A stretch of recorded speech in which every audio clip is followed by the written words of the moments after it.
কেন বলা হয় সেটি কিন্তু সে প্রমাণ করার জন্য রেডি। সামনে যাবে প্রান্ত, প্রান্ত এজার রাশার খুবই অসাধারণ নকআউট বের করলেন। আরেকটি কিল গ্র্যাব, 9 নাম্বার কিল গ্র্যাব করেছে বিডি টপ 1 নিজেদের। আজকে 2টা কিল গ্র্যাব করতে পারবে ইজিলি।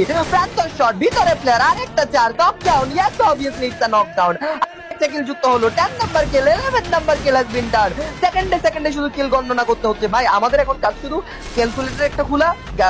তারা একটি বুইয়া অলরেডি করেছেন, তো আরেকটি বুইয়া নেওয়ার চেষ্টা কিন্তু তাদের তরফ থেকে আছে। তো সেই চেষ্টাটা কতটুকু তুকর হবে, সামনে প্লাস স্পট করবে কিনা, একটি হেডশট দেখতে চাই। হেডশট কারেক্টেড এন্ড মাইকি শট, শট দিলে একটুর জন্য নকডাউন হলো। ও মাই গড, আকাশ পথেই নকডাউন। কিল গ্র্যাবড, 22টি কিলের কিল ফিট ডান, 23টি কিল ডান, আর 2টি কিল, আর মাত্র 2টি কিল লাগে এই মুহূর্তে বুইয়াটা নেওয়া পসিবল। ভাই আমার কেন জানি মনে হচ্ছে না এই মুহূর্তে আরো বেশি কিলের কিল ফিট পয়েন্ট আমাদের জন্য বেটার। বিডি টপ 1 ফার্স্ট ম্যাচের বুইয়া নিয়েছেন, সেকেন্ড নাম্বার ফার্স্ট ম্যাচের বুইয়া নিয়েছেন, এবার কি লাস্ট নাম্বার ম্যাচের বুইয়াটাও নিবেন কিনা। শুরুটা করেছিলেন রাজার মতো, শেষটাও করবেন কি রাজার মতো নাকি, দেখা যাক। 15 মিনিট 32টা second of the map is over. তিনটা টিম এখনো স্বাভাবিক। আলিফ গেমিং এখনো মাথার উপরে আছেন, অ্যাটাক গুলো করার ট্রাই করবেন। মাঝখানে আছে আমাদের কে ফানি গেমার 420 দল, তিনটা প্লেয়ার সেখানে রিমেনিং। পিছা